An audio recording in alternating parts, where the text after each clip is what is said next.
The Matrix Resurrections 4K UHD, one of the discs many people asked me to review when it had just come out, but I didn't fancy it then. I recently purchased it in the Newbury HMV for just £9.99, so how could I resist that? I thought I'd finally take a look at that. But before I get to that one, we had a shopping trip yesterday to the Swindon HMV and purchased 6 more 4K UHD discs, so I thought I'd go through these first, tell you why I got them.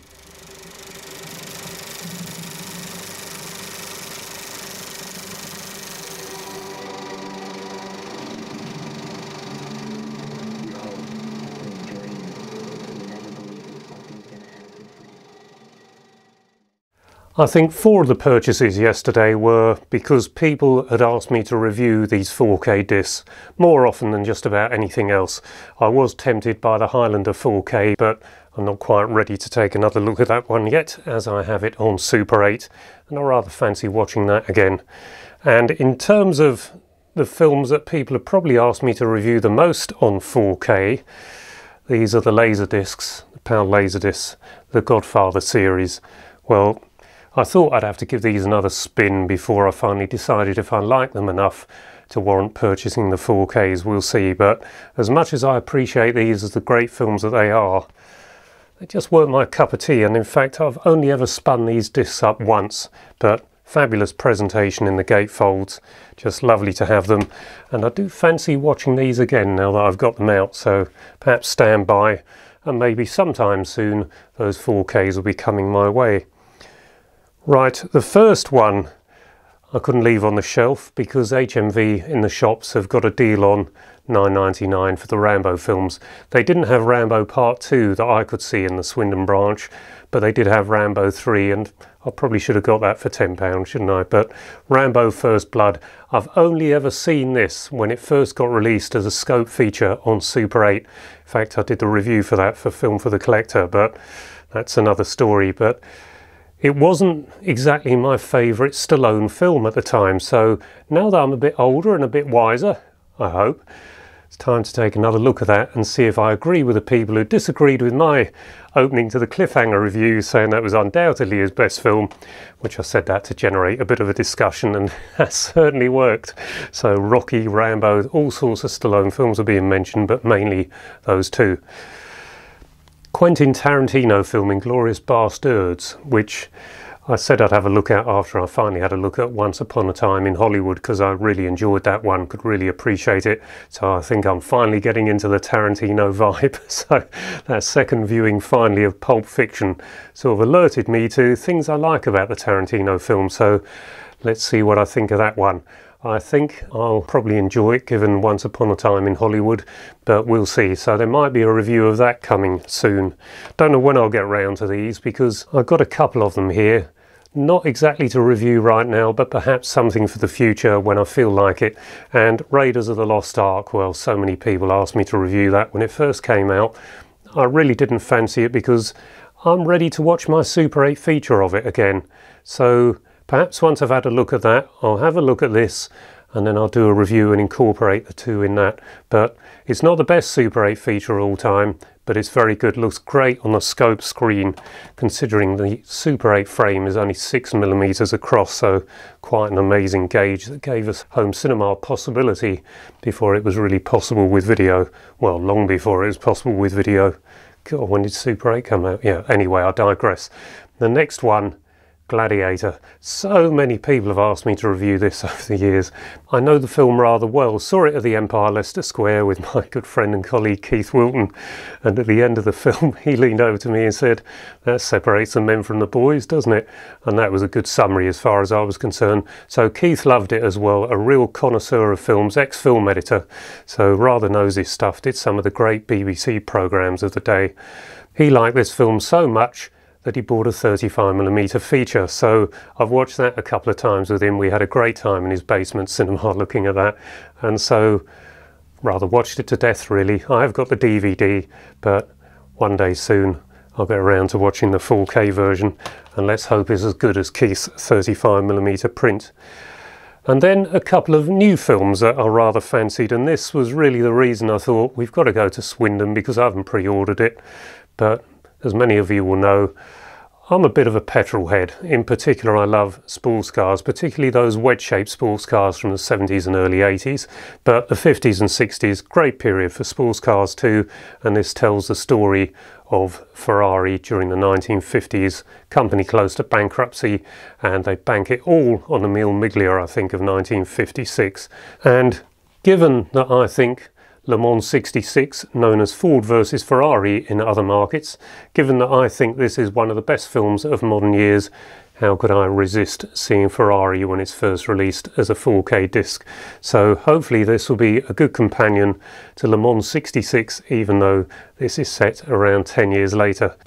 The last one that I came away with yesterday is a Korean film that just piqued my interest when I saw it on an HMV email recently, Decision to Leave. Now, it was advertised as £24.99, but how fortunate you get to the branch, it's in the 2 for £30 deal. So that one was a nice, well, I hope it's a nice one to add. I don't know anything about it other than it's a thriller, a romantic thriller. Is it a murder or is it a suicide? That sort of thing in Korea.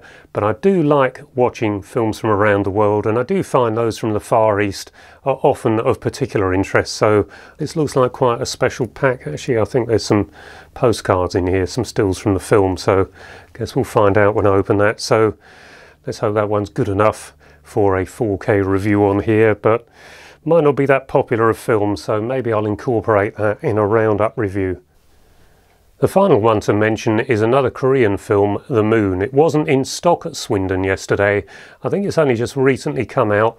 It's a steelbook, £27, but Darren, the manager of the Swindon branch, said, well, would you like to put it on the order and then it will just get sent through in a few days?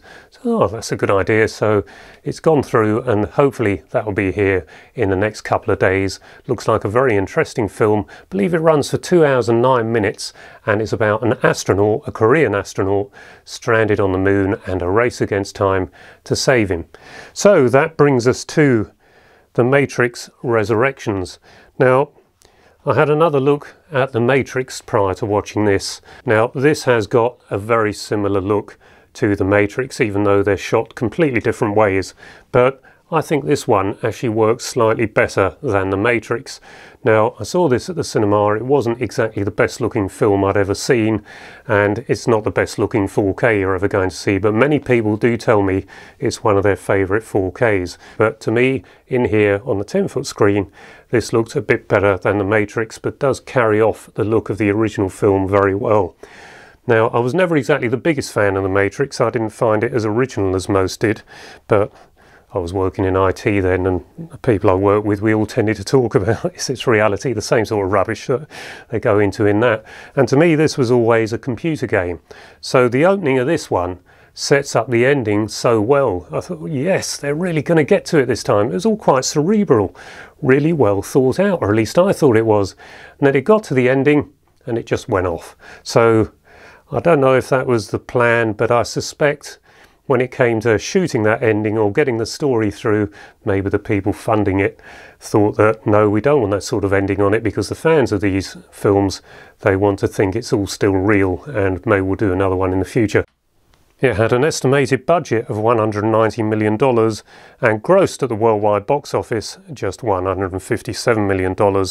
It has the scope ratio, approximately 2.40 to 1, and comes with Dolby Atmos sound. The running time is just short of 2.5 hours, which after the opening, maybe the opening 3/4 an hour, where it's all a bit of a mystery and all a bit cerebral, I found it a bit of a slog. But keep watching till the very end of the end credits, because there is an added scene on there which I think is maybe supposed to be a bit of a comedy, but perhaps it does hint at what the original ending was intended to be but wasn't. So see what you think. I mean, you might not actually spot what I think is going to be the story and the whole makeup of this film, but that's how I took it, and right from the start I thought, this is set up, this is being set up so well, I'm going to enjoy this. And then I didn't. But maybe when I watch it again, if I ever watch it again, I'll see a different film and will enjoy it more. But I don't think this film is particularly widely liked out there, so let me know what you think of it in the comments. I think the best feature of it is the sound. Yes, the picture's pretty good. I wouldn't say it's among one of the better 4K discs, but I do think it's better than the Matrix. So if you like the look of the Matrix, I think you're going to like the look of this. It's pretty much the same, but somehow how this is shot looks better than the original 35mm of the Matrix. But to me, still the best entry in the Matrix series is what is about a 12-minute extract from the Animatrix. This is the Scope Super 8 of it, and it's the final flight of the Osiris, which I believe I did actually show in my review of the 4K of the Matrix. So I don't know what I'm going to be reviewing next, but I suspect I'll take a look at Ferrari first, because I do love classic cars, so this one is right up my racetrack.